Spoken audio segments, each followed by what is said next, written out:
Bonjour à toutes et tous. Nous nous retrouvons aujourd'hui autour du sujet de la filière hydrogène. Ce webinaire s'inscrit dans la continuité d'une étude qui était confiée par la région BFC et la DRETS à Amfort. C'est une étude qui porte sur les besoins en compétences, en recrutement et en formation sur la région Bourgogne-Franche-Comté. Ce webinaire se déroulera autour de 2 temps distincts. En premier, la présentation de l'étude en elle-même par Emmanuel Maucourant et Marc Billion d'Amfort. Et puis ensuite, les orientations de la région Bourgogne-Franche-Comté en matière de formation professionnelle sur le thème de l'hydrogène avec Pierre Cartillet et Alain Latueur. Je suis Lionel Meyer, je suis responsable du domaine animation et professionnalisation au sein d'Amfort et je passe tout de suite la parole à Emmanuel et Marc. Très bien, merci Lionel. Bonjour à toutes et tous. Donc effectivement, comme le disait Lionel, on va vous présenter ce travail, qui était un premier travail en fait sur la filière hydrogène pour enclencher la réflexion en fait sur les besoins de compétences et de formation des entreprises, mais aussi des collectivités qui sont engagées dans cette filière. Alors un petit avertissement, effectivement, ce travail a été réalisé au premier semestre 2021, donc c'est le reflet de la récolte d'informations à cette époque-là. On sait que depuis, il y a des évolutions au sein de la filière, il y a de nouveaux projets qui se concrétisent, il y a des besoins de recrutement, des besoins de compétences qui évoluent aussi, et l'offre de formation censée alimenter la filière évolue aussi constamment. Donc on ne rapporte ici que les informations du premier semestre 2021. Alors, très rapidement, peut-être un petit mot sur Amfort pour ceux qui ne nous connaisseraient pas, mais voilà, nous sommes un groupement d'intérêt public État-région, cofinancé dans le cadre du contrat de plan État-région, et nous appartenons au réseau national des CARIFOREF, et nous intervenons donc sur les champs de l'emploi, de la formation et de l'orientation professionnelle. Et par rapport à nos 5 domaines, aujourd'hui, vous avez donc Lionel qui vous a introduit le débat, qui est donc animation, professionnalisation des acteurs, et puis Emmanuel et moi qui œuvrons dans le domaine observation. Alors un petit mot rapidement sur l'hydrogène. Vous le savez, l'hydrogène aujourd'hui est produit à plus de 95% à partir d'énergie fossile. Et le défi par rapport à l'hydrogène, c'est justement de produire de l'hydrogène sans dégagement de dioxyde de carbone. En gros, essayer d'avoir de l'hydrogène vert.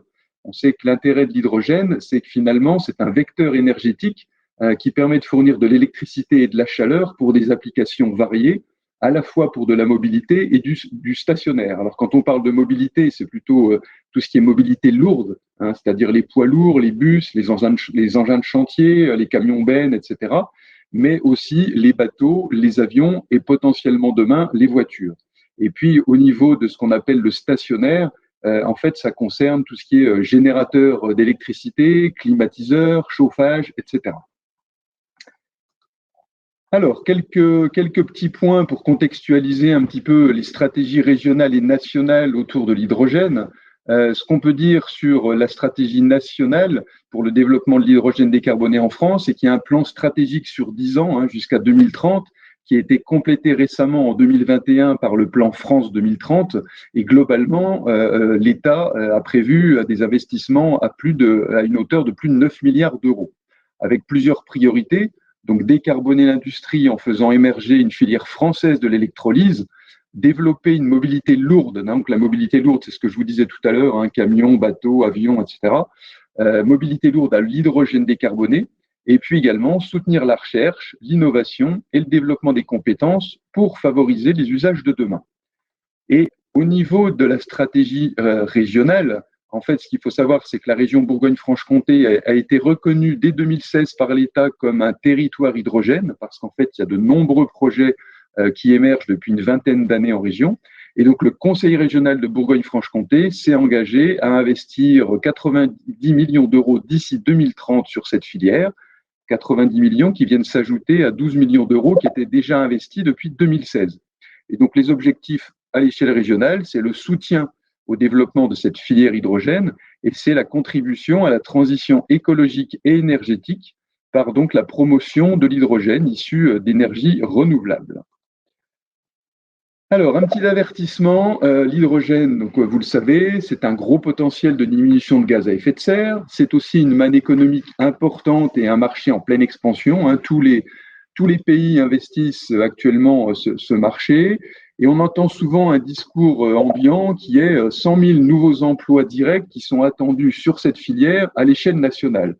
Alors, nous, on remet un petit peu en cause ce terme de nouveaux emplois, c'est-à-dire que, effectivement, il y a bien évidemment des recrutements qui sont à prévoir pour les entreprises de la filière et pour celles qui intégreront à court ou moyen terme cette filière, mais le volume d'emploi de la filière hydrogène ne correspondra pas qu'à des créations de postes, c'est-à-dire qu'il est prévu des glissements d'emplois qui sont actuellement comptabilisés dans d'autres secteurs d'activité et qui, par le biais d'évolution d'activité de l'entreprise, intégreront la filière à terme.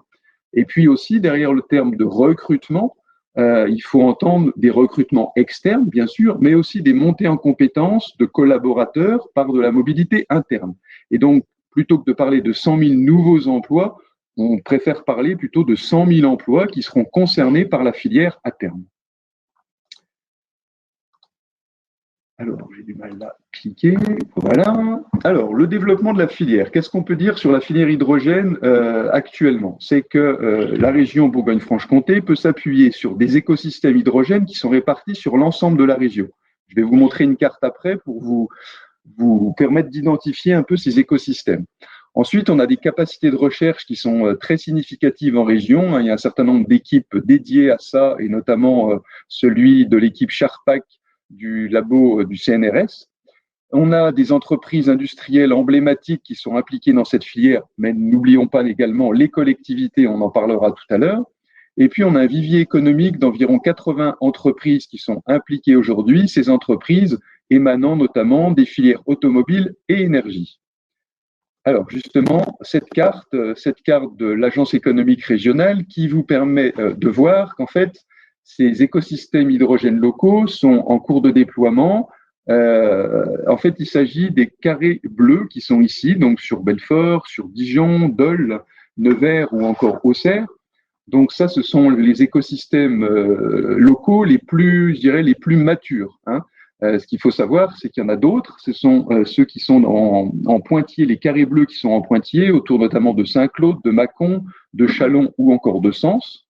Et puis, ceux qui ne figurent pas sur cette carte, ce sont tous les projets qui sont en train de se mettre en route à l'échelle parfois très locale, qui s'appuient par exemple sur des investissements d'entreprises pour produire par exemple de l'hydrogène à partir de biomasse, par exemple à partir de résidus de bois. Donc ceux-là ne sont pas encore forcément matures, mais ils existent. Ça montre bien que la filière est en cours de structuration actuellement. Je passe la parole à Emmanuelle sur le travail proprement dit de l'étude. Bonjour à tous. Donc, pour approcher les besoins de compétences, recrutement et formation des entreprises en région engagées dans la filière hydrogène, l'étude en fait qu'on a conduite répond à 3 objectifs.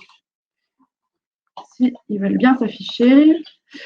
Le premier objectif, donc identifier les besoins de compétences, recrutement et formation. Donc, ceci a été fait à travers la réalisation d'une enquête d'entretien auprès d'entreprises et de collectivités. Deuxième objectif, donc l'identification de l'offre de formation en lien avec le développement de la filière hydrogène. Donc, pour faire ceci, on a mis en place une méthodologie un petit peu maison, on va dire, qui nous a permis d'identifier cette offre de formation. Et troisième objectif, on devait en fait analyser les offres d'emploi en région pour voir quels sont les besoins de compétences des entreprises. Donc, ce travail-là a été fait par Pôle emploi.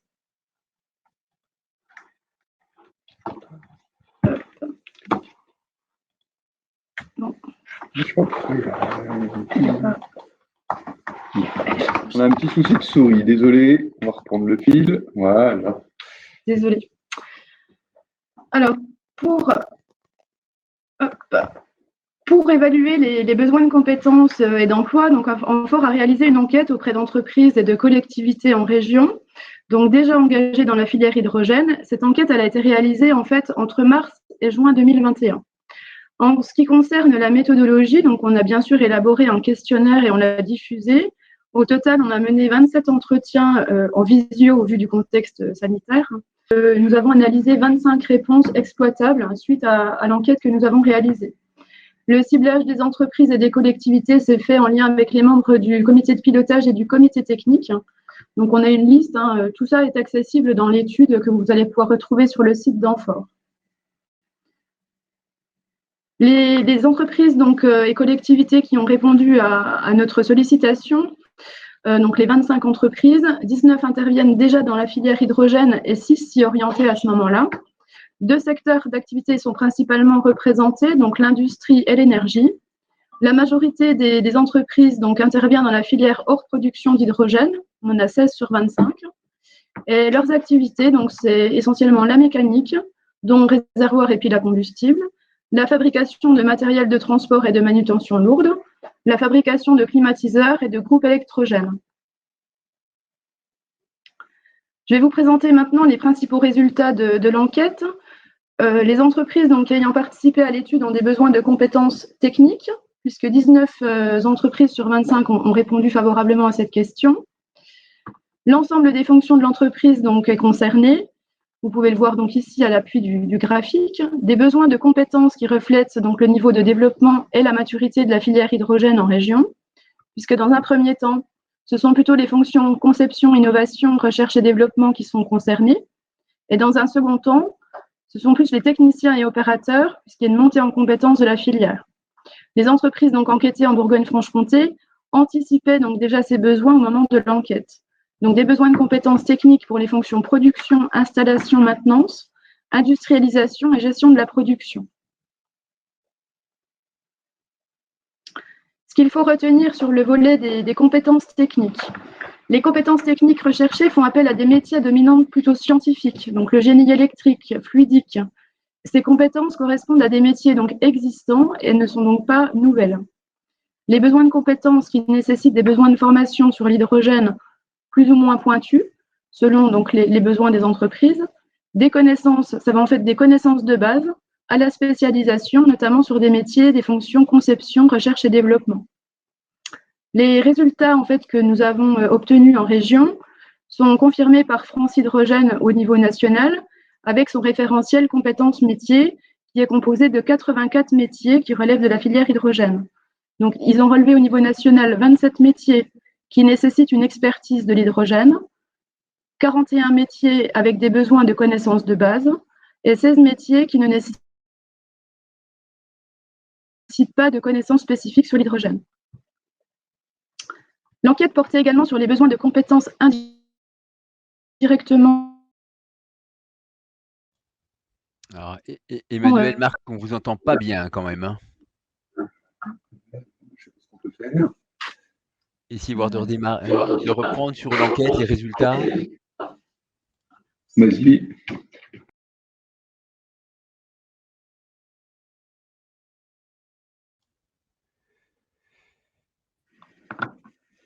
Allô, allô, tu nous entends de nouveau? Oui, vous entend de nouveau. On a vraiment un mauvais débit réseau, là, manifestement. Donc, je vais reprendre là sur la diapo sur les besoins de compétences, donc concernant les compétences indirectement liées à l'hydrogène. Donc, ce que je disais, en fait, les compétences recherchées concernent principalement 3 fonctions. L'analyse de marché, la négociation, les achats, la qualité et l'amélioration continue, et le commerce technique. À noter que les entreprises souhaitent une culture des technologies hydrogènes pour l'ensemble des métiers, y compris non techniques.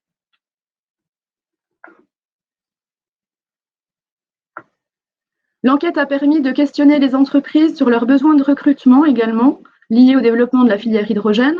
Donc 14 entreprises sur les 25 ont exprimé des besoins de recrutement. Sur la période 2021-2026, on a recensé près de 400 besoins de recrutement en Bourgogne-Franche-Comté. Ce qu'il faut savoir, c'est que parmi les 400 besoins de recrutement exprimés donc au moment de l'enquête, McPhy était responsable de 300 intentions de recrutement à elle seule pour son implantation de gigafactory d'électrolyseurs sur Belfort. Donc le graphique permet ici de visualiser les besoins de recrutement dans le temps en fonction des catégories socio-professionnelles présentes dans l'entreprise.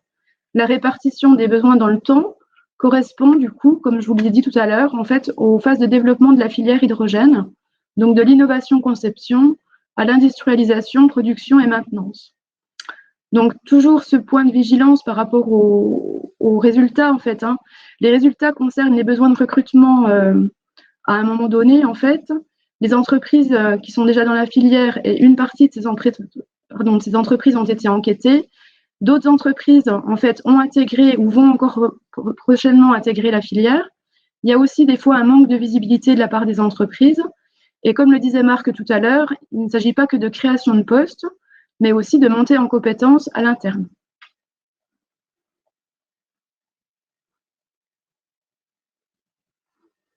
Toujours par rapport au recrutement, en fait, on a pu interroger les entreprises sur les difficultés de recrutement. Donc, 13 entreprises sur les 14 qui ont répondu à la question ont exprimé des difficultés de recrutement. Les profils recherchés par la filière hydrogène correspondent donc à des métiers existants, comme je vous l'ai dit tout à l'heure, et souvent touchés par des difficultés de recrutement. Donc, les principales causes évoquées, donc l'absence de candidats ou de profils requis, l'inexistence de formation dédiée, ou alors tout simplement la méconnaissance de l'offre de formation, et parfois une image négative de l'industrie.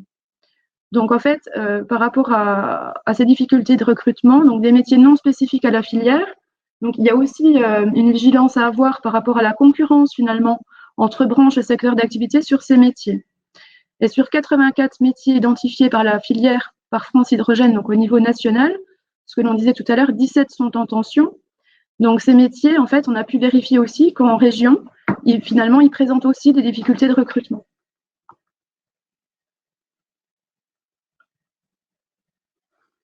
Parmi les retours des entreprises en matière de préconisation quant à l'offre de formation, donc c'est le sujet qui nous intéresse le plus finalement aujourd'hui, deux préconisations principales donc à retenir de la part des entreprises, donc l'adaptation de l'offre de formation, sans surprise, et puis le développement et l'utilisation finalement du lien école-entreprise.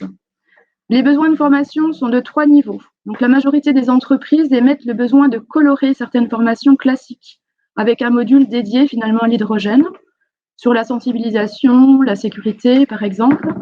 La coloration des formations apparaît comme un besoin immédiat pour les entreprises, voire à court terme, donc c'est-à-dire d'ici moins de 3 ans, et concernerait en premier lieu plutôt les techniciens et les ingénieurs cadres techniques. Ensuite, la moitié des entreprises, donc 13 sur 25 ayant répondu à l'enquête, estiment qu'une offre de formation spécifique à l'hydrogène est nécessaire d'ici moins de 3 ans également, pour répondre à la montée en charge de la filière. Donc ce besoin concerne des postes d'ingénieurs cadres, de techniciens agents de maîtrise et à un degré moindre, les ouvriers. Enfin, parmi les besoins de formation exprimés, il y a la nécessité de mettre en place des formations de type ATEX, donc atmosphère explosive à court terme, pour l'ensemble des profils.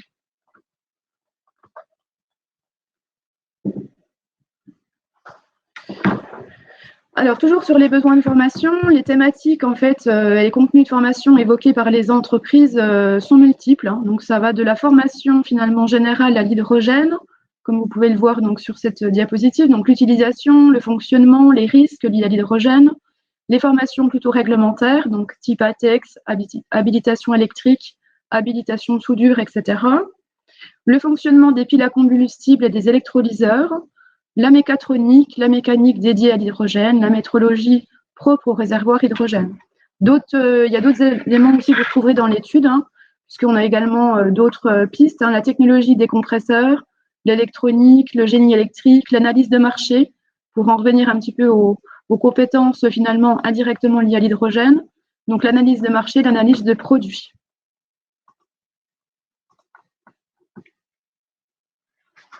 Alors, je reprends la main pour vous parler des besoins de formation à l'échelle locale. Ce qu'il faut savoir, c'est qu'en plus des résultats de l'enquête que vient de vous présenter Emmanuel, on a eu aussi des échanges avec les collectivités qui sont les plus abouties dans les écosystèmes hydrogènes sur le territoire. Hein. Pour rappel, ce sont les agglomérations d'Auxerre, du Grand Dol, du Grand Belfort et de Dijon Métropole.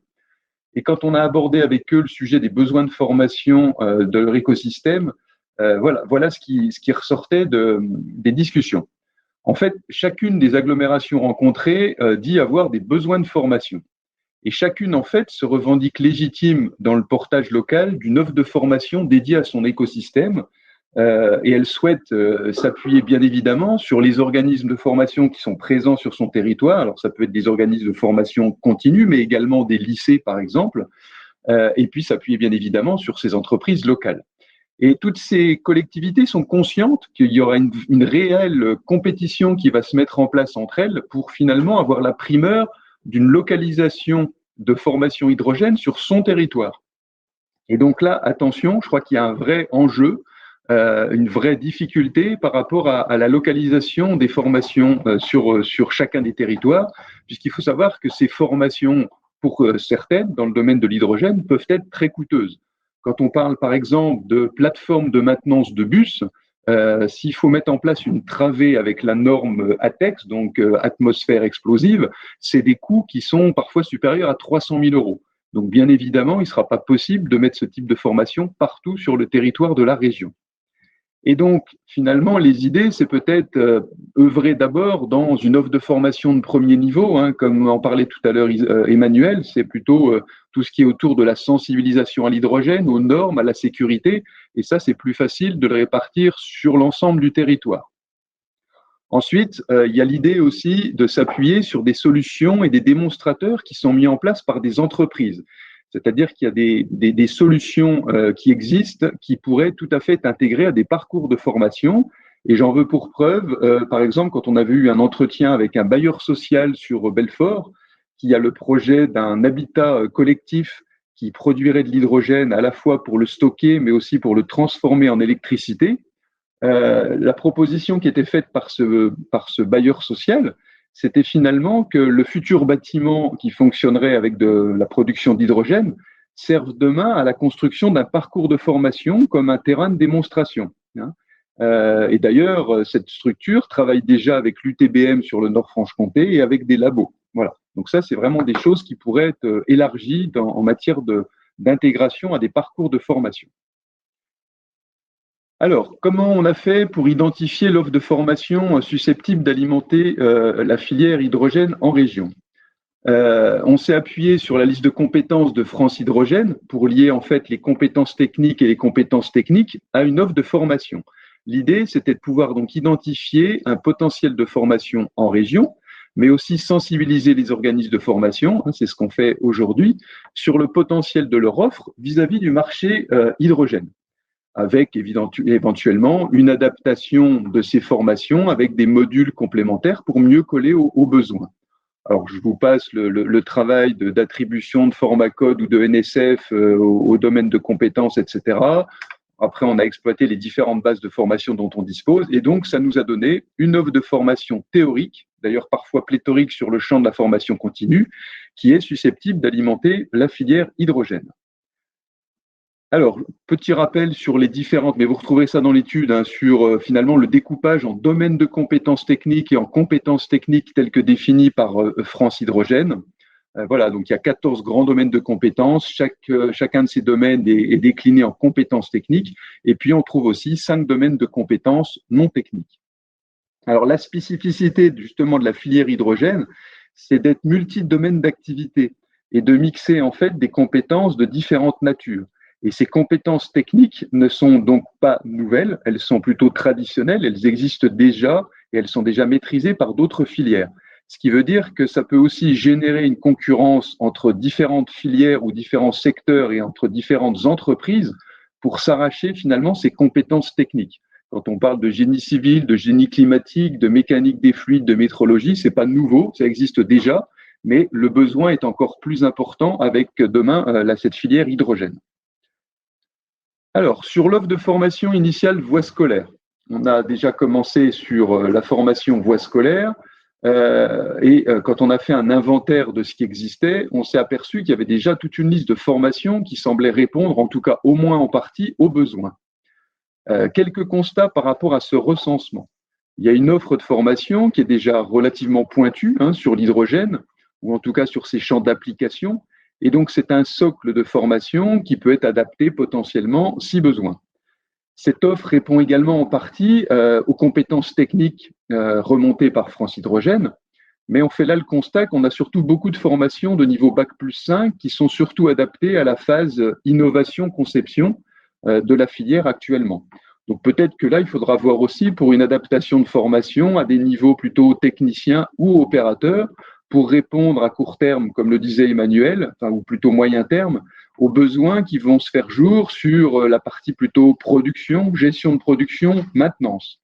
Mais vous le voyez en bas de la diapo, il y a eu des évolutions de la formation, de l'offre de formation qu'on avait retrouvée en 2021, c'est-à-dire que depuis la rentrée 2022, cette offre de formation a été élargie avec notamment un master Bac+6, donc hydrogène énergie à l'UTBM de Belfort, un master qualité, hygiène, sécurité, environnement, maintenance hydrogène à Auxerre, et également à Auxerre, un BTS maintenance système à coloration donc hydrogène au lycée Fourier.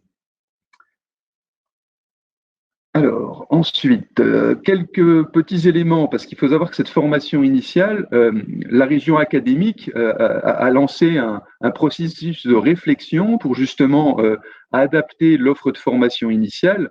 Et il y a tout un travail qui est en cours, qui a démarré déjà par un travail de sensibilisation, formation des équipes pédagogiques, mais aussi des corps d'inspection. On avait d'ailleurs fait un webinaire au mois de juillet pour les sensibiliser à cette filière. Et la région académique a lancé déjà un travail d'adaptation de l'offre de formation avec, par exemple, la coloration d'un certain nombre de diplômes et une réflexion autour de formations complémentaires d'initiatives locales. Vous avez ici en dessous les colorations de diplômes qui sont en cours à travers notamment des BTS ou un bac pro sur MELEC. Donc ça, c'est sur tout ce qui est électricité et environnement connecté. Alors, donc, toujours sur cette adaptation de l'offre de formation voie scolaire par la région académique, ce qu'il faut savoir, c'est que ce n'est pas toujours rapide d'adapter l'offre de formation. Pourquoi? Parce qu'en fait, il faut acquérir un certain nombre d'équipements avec des investissements qui sont parfois importants. Et il faut aussi former, bien évidemment, les intervenants avec des compétences un peu spécifiques. Et donc, à court terme, la région académique s'est plutôt orientée vers la mise en place de modules d'information sur l'hydrogène, dans notamment les filières électrotechniques et énergétiques. L'idée, c'est déjà d'expliquer aux élèves qu'est-ce que c'est l'hydrogène, à quoi ça sert, quels en sont les risques. Donc voilà, l'adaptation de l'offre de formation initiale, qui est plus longue que celle de la formation continue, elle se fait avant tout par appui sur une offre de formation déjà existante. Alors, si on en vient à ce qui vous intéresse peut-être davantage ici, c'est-à-dire l'offre de formation continue et l'offre de formation par apprentissage. Donc, on avait fait une première estimation d'un potentiel de formation professionnelle continue et par apprentissage qui existait en 2020 et en 2021, en rapport toujours avec les compétences mises en avant par France Hydrogène. Alors, vous avez ici l'exemple du domaine de compétences génie mécanique. Alors ici, on ressort que les formations et non pas toutes les sessions qui pouvaient exister. Et on s'aperçoit qu'on a déjà une batterie de formation assez importante pour alimenter ce domaine de compétences. Et on a ici identifié plutôt des formations d'ingénieurs et de techniciens. Alors, il faut juste savoir que depuis la réalisation de cette étude, il y a notamment une nouvelle formation qui s'est ouverte par le biais de l'alternance, qui est une licence pro maintenance des systèmes énergie, option hydrogène à Belfort. Alors, autre illustration d'une compétence technique et de l'offre de formation qui existait pour l'alimenter. Donc, c'est la compétence technique mécanique qui, en fait, est attachée au domaine génie mécanique qu'on vient de voir avant. Et donc, ici, sur cette liste, vous le voyez, on a un éventail de formations et de certifications de niveaux extrêmement variés, puisqu'on va de formation de niveau ouvrier qualifié opérateur jusqu'à des formations d'ingénieurs en passant par des formations de techniciens. Maintenant, il faut voir jusqu'où cette offre de formation est adaptée par rapport à l'hydrogène. On peut par exemple réfléchir, vous avez sous les yeux la licence professionnelle métier de l'industrie, industrie aéronautique, et la question c'est est-ce que cette licence intègre finalement une sensibilisation aux nouveaux modes de propulsion à l'hydrogène, par exemple? Est-ce qu'elle intègre des informations sur les normes, la sécurité liées directement à l'hydrogène? Parce que quand on a interrogé certaines entreprises, et notamment une entreprise d'aéronautique, cette entreprise nous remontait qu'en fait, il y avait beaucoup de formations spécifiques de l'aéronautique qui aujourd'hui n'étaient pas forcément adaptées à l'hydrogène. C'est-à-dire que les écoles d'ingénieurs en aéronautique, elles forment uniquement à la turbine à kérosène, mais elles ne parlent pas du tout d'électricité, d'hybride et encore moins d'hydrogène. Donc effectivement, si les colorations de diplômes doivent avant tout, bien sûr, s'appuyer sur des formations classiques, parce que les contraintes de propulsion aéronautique sont les mêmes à la base, quel que soit le mode de propulsion, néanmoins, ce qui serait quand même intéressant, c'est qu'il y ait des modules complémentaires sur les nouvelles énergies ou les vecteurs d'énergie qui devraient être apportés à ces diplômes. Dernier exemple pour vous montrer l'offre de formation. Ici, voilà, par exemple, on a pris la compétence technique sécurité. Donc là, on a une multitude de formations existantes qui se démultiplient encore plus quand on prend les différentes sessions et les différents lieux proposés. Vous voyez, des formations dans le domaine du conseil à la sécurité, d'habilitation ATEX, droit de l'environnement, etc., prévention du risque chimique. Et on a fait ce même travail que vous retrouverez dans l'étude autour aussi des compétences non techniques. Et là, on se trouve avec une offre plutôt pléthorique dans le domaine des langues, de la gestion de projet, de la négociation commerciale, etc.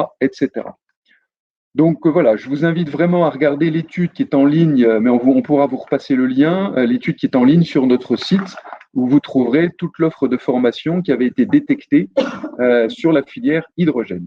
Et je repasse la parole à Emmanuel pour conclure autour de cette présentation. Merci Marc.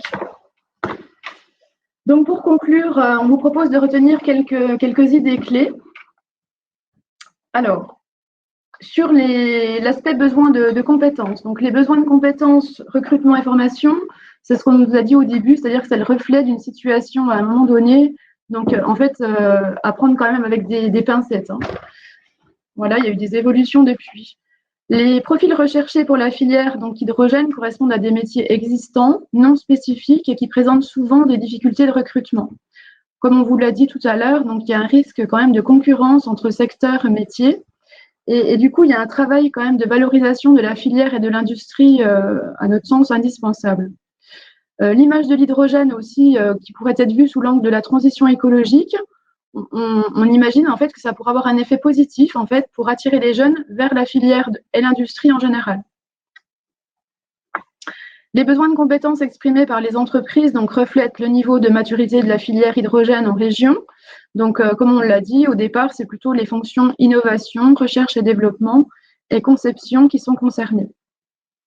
L'industrialisation, donc demain, qui va nécessiter par contre davantage de techniciens, d'ouvriers, d'opérateurs pour la production, la maintenance et l'industrialisation. Donc là, les entreprises qu'on avait vues, comme on l'a vu tout à l'heure, avaient anticipé déjà ces besoins. Les besoins de recrutement donc, sont sans doute sous-estimés et ne correspondent pas qu'à des créations de postes. Donc la marque vous l'a expliqué, souvent par un manque de visibilité, des réflexions donc, en cours sur la diversification d'activités aussi, et puis donc la phase d'industrialisation à venir. Des difficultés de recrutement donc, pour les entreprises avec les causes que l'on a identifiées, donc l'absence de candidats avec le profil requis, ou une offre de formation incomplète ou mal identifiée par les entreprises. Donc, il y a une évolution des compétences et de la formation interne qui peuvent être des solutions finalement utilisées par les entreprises. Mais ce que l'on note surtout, c'est qu'il vaut mieux valoriser finalement l'offre de formation en région. Avec donc un socle de formation qui existe, hein, comme on l'a vu, qui nécessite en fait une analyse, un tri et de voir quelles adaptations seraient nécessaires. De même que les métiers en fait avec une coloration plus ou moins forte en fait sur l'hydrogène, les formations doivent s'adapter justement avec un degré plus ou moins spécifique sur l'hydrogène. La montée en compétence de l'hydrogène doit être différenciée en fait selon les métiers. L'offre de formation doit être multiple, donc pour accompagner la montée en compétence des salariés de la filière, la reconversion aussi des salariés d'autres secteurs, d'autres filières vers l'hydrogène, et bien sûr l'insertion des jeunes et des demandeurs d'emploi dans la filière. De vigilance, en fait, ne pas surspécialiser finalement les formations dédiées à l'hydrogène pour ne pas enfermer les salariés dans une filière et permettre des évolutions vers d'autres secteurs, d'autres filières économiques, dans une logique de parcours professionnel et de passerelle.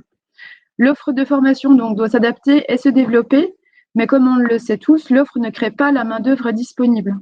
Donc, il y a toujours cette histoire de concurrence entre secteurs compétences, une formation qui peut alimenter finalement différents métiers, différents secteurs d'activité.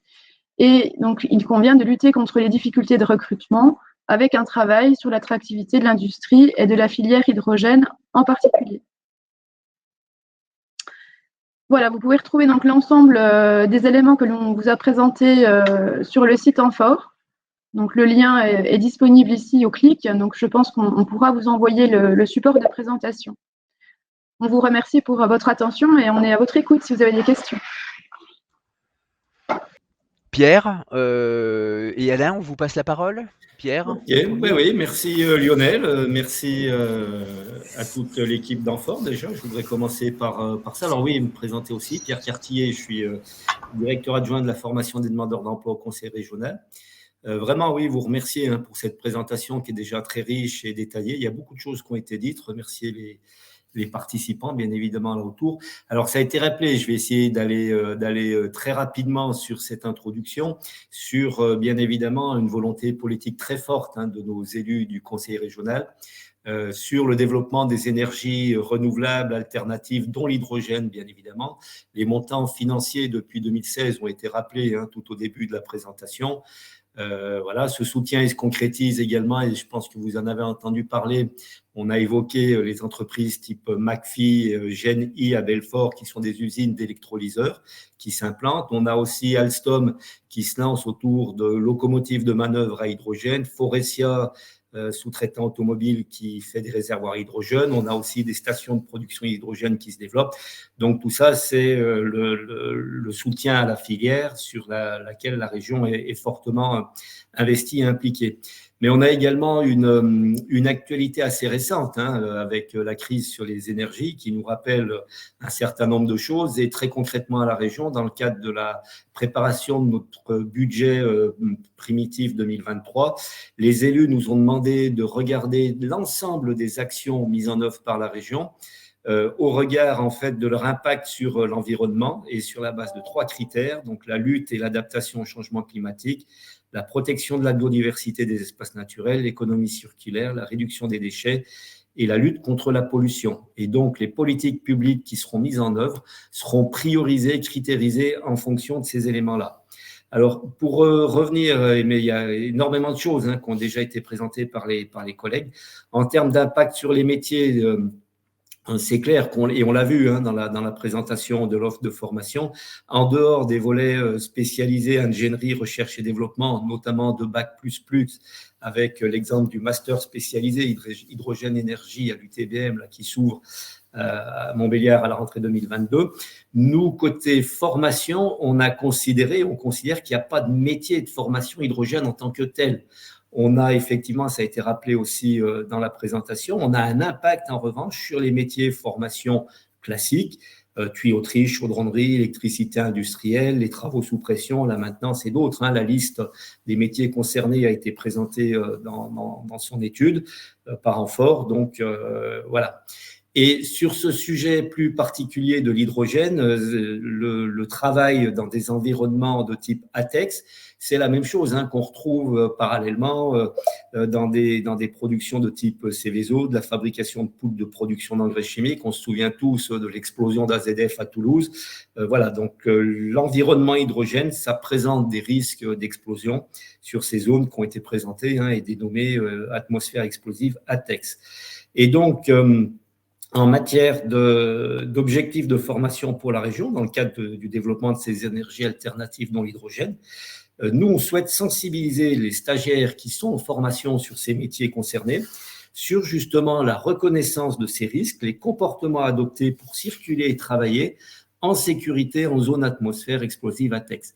Et obtenir dans la liste des formations et certifications ou labellisations, obtenir une attestation de sensibilisation ATEX, alors ATEX de niveau 1, parce qu'on est sur le premier niveau de sensibilisation sur ces risques liés à l'environnement hydrogène, à travers la possibilité de suivre un module complémentaire aux formations classiques, un module complémentaire de sensibilisation non certifiant, module qu'on a commandé et acheté dans le cadre d'une prestation spécifique en ligne. En l'occurrence, on va s'appuyer sur l'APAV. On avait trois répondants quand on a sollicité donc des prestataires pour la réalisation et la mise en œuvre de cette prestation. On avait DECRA, on avait Veritas et l'APAV qui se sont positionnés. On est sur une prestation qui est sur des montants inférieurs à 40 000 euros. Donc, on a pu passer directement dans ce cadre-là et s'appuyer sur l'APAV parce qu'on considère, et ça a été souligné par les collègues d'Enfort, que pour les stagiaires en formation sur les métiers ou les domaines concernés, cette sensibilisation représente un plus voilà, pour les stagiaires qui sortiront de formation et qui pourront postuler sur les différents métiers en mettant en avant le fait qu'ils ont déjà bénéficié d'une sensibilisation au travail en atmosphère explosive. Je rappelle, pour aller vite, qu'il s'agit bien d'une prestation expérimentale pour sensibiliser les stagiaires qui le souhaiteraient, parce que là, on n'a rien d'obligatoire. C'est vraiment une offre de service qui est mise à disposition des stagiaires pour compléter leur cursus par cette sensibilisation. Voilà, et je m'arrêterai là. Je laisse la parole à Alain qui va vous présenter les principes et modalités d'accès à cette prestation. Je vous remercie vraiment et je remercie de nouveau les collègues d'Amphor pour avoir organisé ce webinaire et j'espère qu'on pourra vous apporter les informations utiles et je laisse la parole à Alain. Merci. Donc, beaucoup de choses ont déjà été dites. Peut-être pour les gens qui sont autour de l'écran, l'important est de comprendre, c'est qu'effectivement, cette formation à distance non obligatoire, elle va s'adresser à l'ensemble des stagiaires qui vont entrer en formation sur notre programme régional en 2023, sur les métiers qu'on a identifiés. Donc voilà, soudeur, chaudronnier sont les plus, peut-être les plus parlants. Et donc ça permettra, on a notifié une 60aine de sessions, ça permettra à proposer à l'ensemble des stagiaires cette possibilité de suivre une sensibilisation à distance, donc totalement à distance, en dehors ou dans les cours, ça sera à voir, mais ça sera sur la base du volontariat.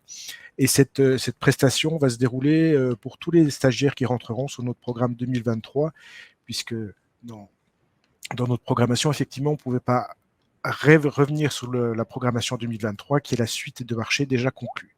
Donc, d'où cette expérimentation sur les différents métiers qui seront le plus impactés. Je pense qu'effectivement, pour revenir effectivement à la présentation, merci beaucoup à la présentation. Je crois que ça dit bien ce que les choses principales à retenir et qu'une des choses qui est ressortie, c'est le besoin de connaissance un petit peu de l'hydrogène et de ses risques et de ses dangers. En cherchant un petit peu, on a appris, en tout cas moi j'ai appris que lorsque l'hydrogène brûle, ça ne se voit pas, donc c'est une flamme qu'on ne voit pas et pourtant qui monte en température. Donc voilà, il y a des choses qui sont à connaître et à savoir sur l'hydrogène qui sont très importantes. On reviendra vers l'ensemble des titulaires de marché sur une réunion un peu plus technique. Là, aujourd'hui, c'est pas l'idée de faire une réunion sur comment ça va se passer. Mais voilà, sachez qu'on reviendra vers vous, l'ensemble des titulaires de marché qui seront impactés par cette formation. Aujourd'hui, on a identifié effectivement les métiers qui sont dans les études. Peut-être qu'il y aura des nouvelles choses à voir, à reconsidérer. Voilà, sur la question des bus, des conducteurs de bus, s'il y a des stations, est-ce qu'il faudra aussi de latex? Enfin, ça sera à voir. Donc, ça sera aussi, entre guillemets, tout à fait modulable en fonction de la suite. Voilà. Merci à vous, en tout cas. Et on reste à votre disposition. Merci Alain et Pierre. Peut-être juste pour un peu compléter, sur le site de France Hydrogène, il y a des fiches techniques qui sont intéressantes et il y a une publication qui s'appelle Parlons Hydrogène, qui permet de voir les grands enjeux, qui est très bien faite et vraiment très, très intéressante. Je vous souhaite donc à toutes et tous une bonne journée et vous dis à bientôt. À bientôt. Bonne journée. Bonne journée. Au revoir.